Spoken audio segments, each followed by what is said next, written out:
The bottom left one, again, it's got shoes in the headline, it's relevant, 2 pairs for £35, that's the benefit. Now compare those to the 2 adverts on the right. Interesting, the one top right is written by the same people as that one, but it's nowhere near as good an advert, because the one top right says 2 hot styles from £35.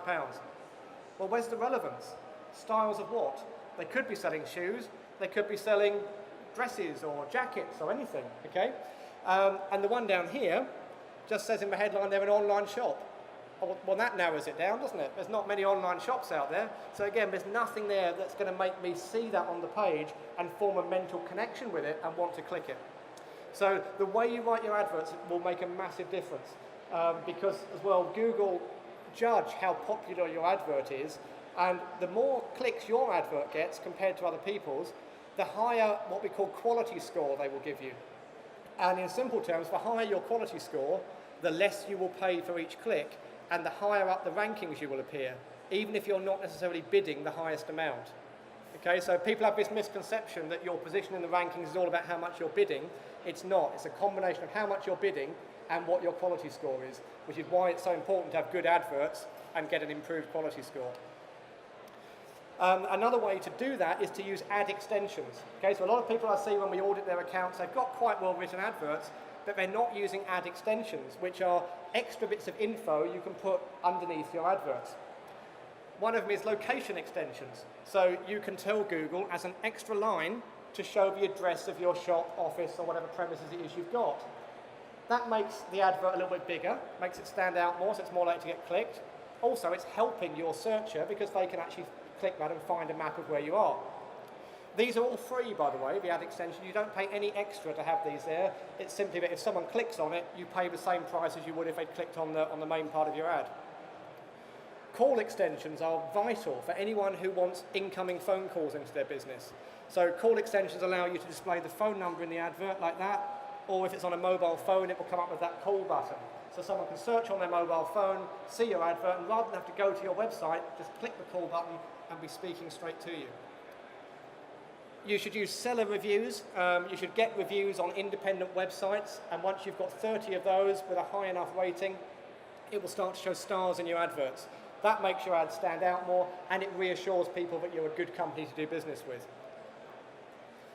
And finally, site links. As you can see here, site links, which are these extra bits underneath the ad, they make your ad lots bigger, so it stands out more, and they also give you more space in which to put across benefits of your product or service. So if you're not using site links, look up how to do those, or come and see us on the stand afterwards and I'll tell you, and get those added to your adverts, and that will improve the amount of clicks you get. I mean, the other things there are picking the right landing pages, so send people to the most relevant page on your site. You know from what they've searched for on Google what it is they're looking for, so send them directly to the page that sells or offers that particular thing. You need to set your bids and your budgets correctly, otherwise the cost will run away with you. And the final link in the chain, which people very often forget about, is you need to have a quality website.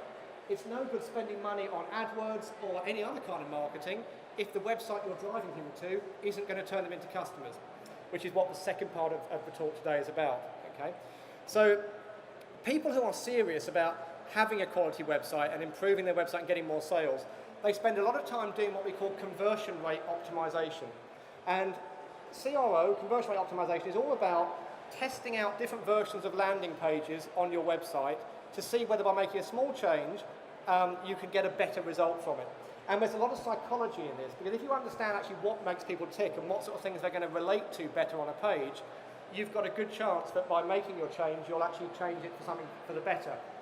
So the way that people do these tests is they do what's called a split test. They'll have 2 different versions of the same page, normally with quite a small difference between the 2 versions. And they'll set it up so as half their visitors go to version A of the page and half go to version B over the same period of time, so it's a fair test. And they'll measure whether version A or version B gets the most sales or the most inquiries. And then whichever one's the winner, obviously they keep that one. And it's an ongoing process, so you're constantly trying to improve your site and get a better return on investment from it. So we're going to play a little game now, get you doing a bit of thinking as well. I'm going to show you some real-world examples of where people have done these split tests and got a difference in their results. And for each one, all I'm going to ask you to do is put your hand up and vote whether you think version A or version B was the winner. Okay? This will do two things. This will give you some ideas for things you can try on your own website, and it will also show you just how powerful this kind of stuff can be. So the first example is it's an e-commerce example from Laura Ashley.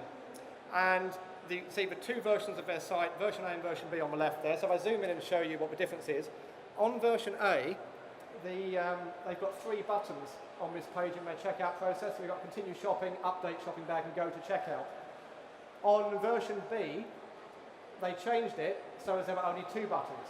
Okay, so that's the difference between the 2 pages. Half the people get sent to A, half to B.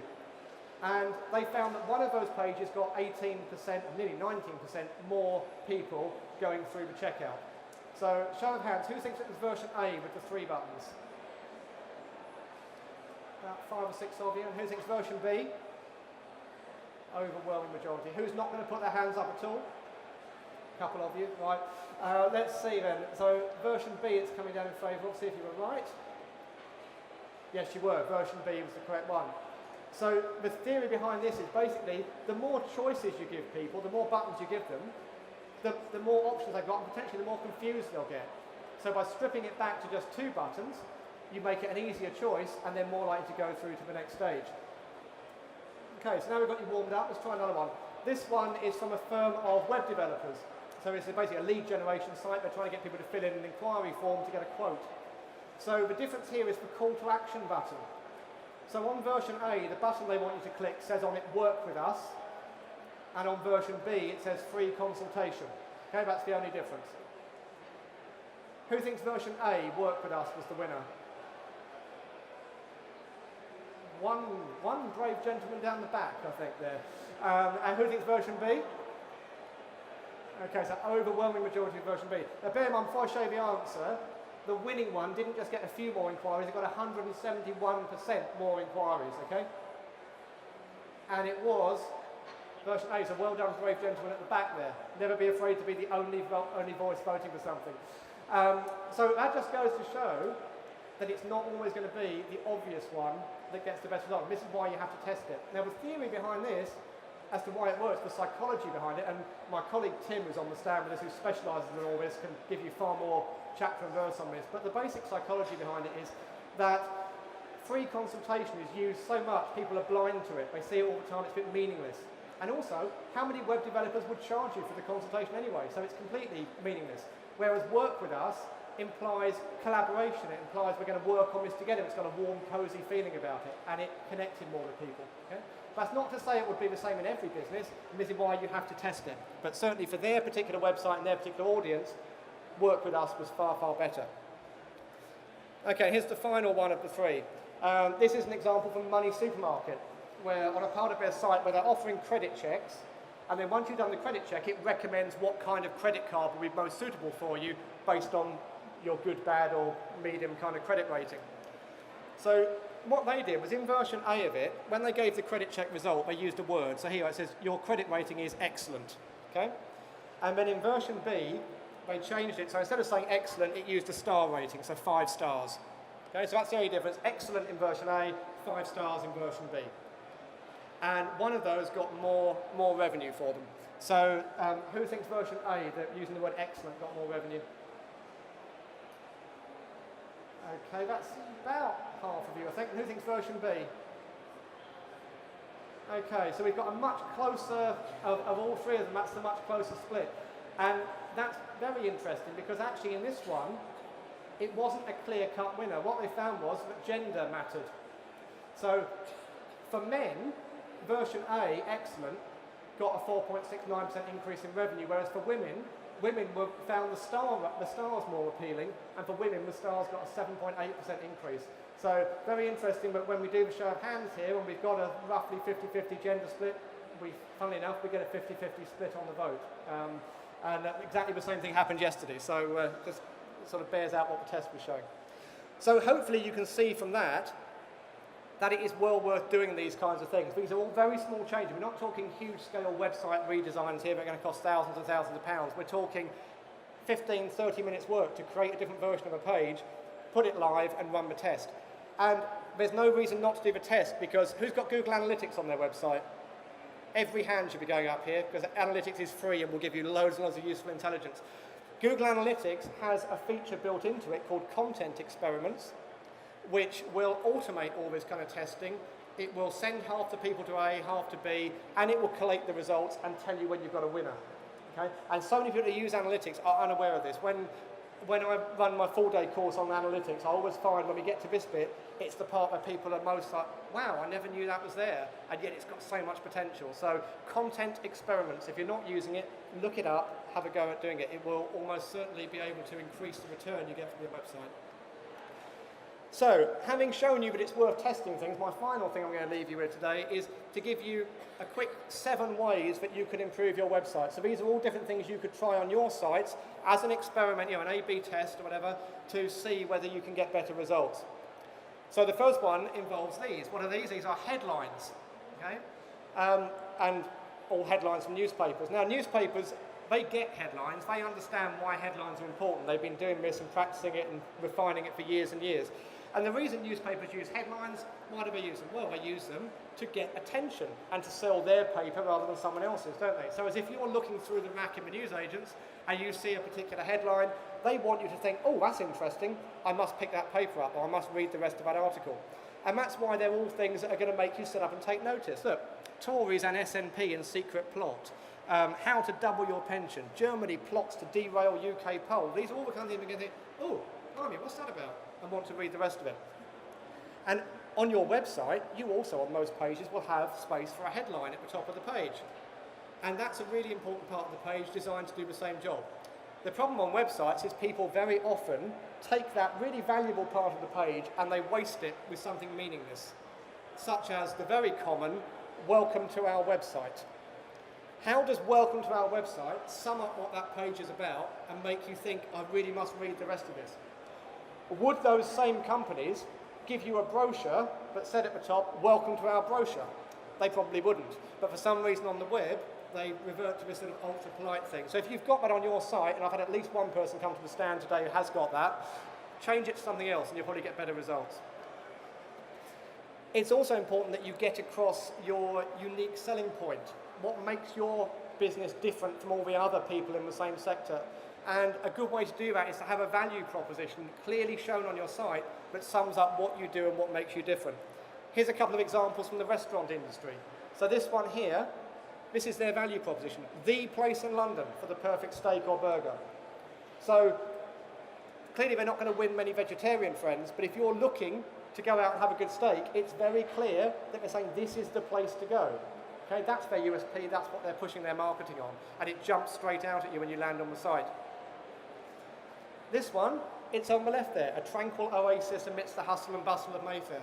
So again, they're selling it, their USP is if you want somewhere quiet, relaxed, for lunch, where you can have a conversation without loads of hustle and bustle, we are the place to come. Okay? So many sites you go to, it's not clear what they do or what differentiates them.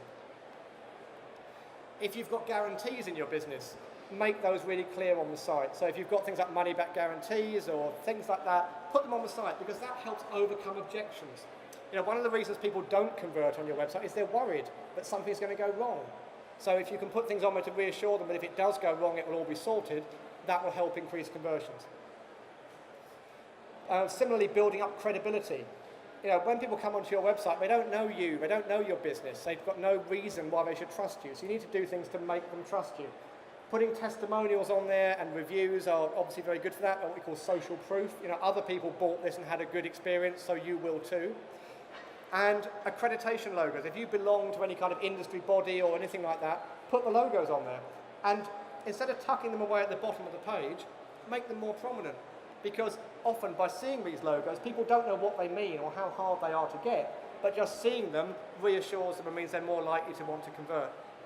And same reason, put clear contact info there so people know they can get in touch with you if there's any kind of problem.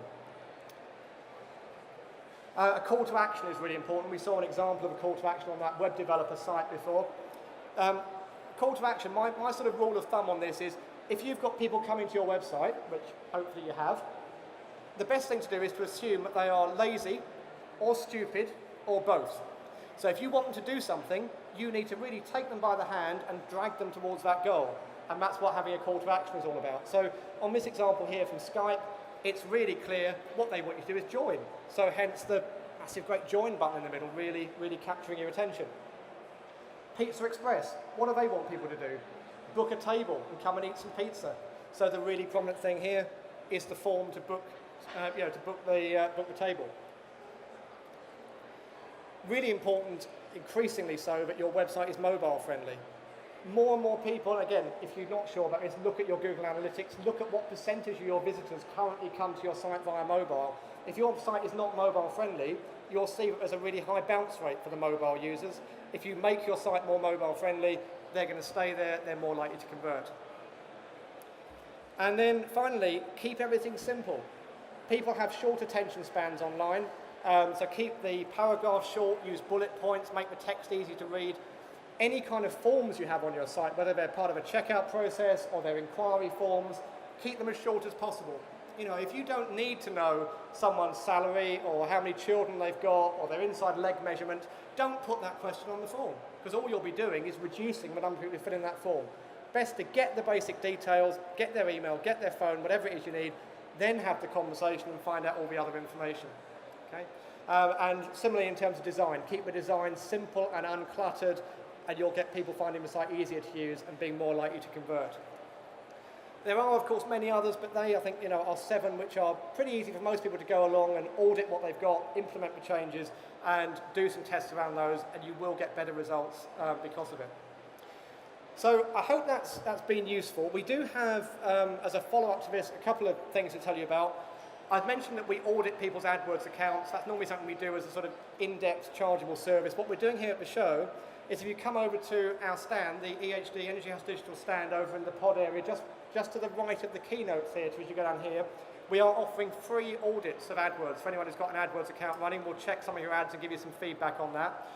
If you haven't got time to come over now, see one of the guys, Mark at the back there, and Clinton there in the EHD tops, and they will take your details and we can do it afterwards.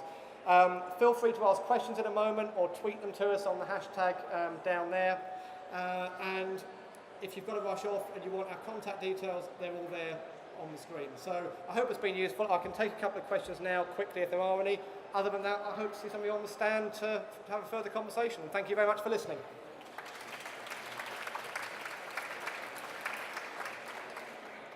Do we have any questions, or have I told you everything? Okay, yes.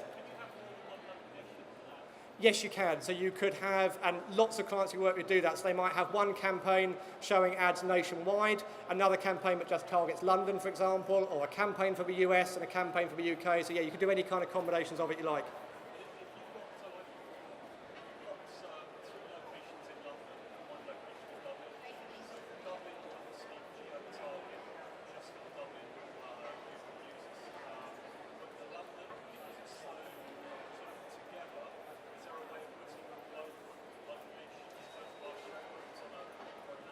There is.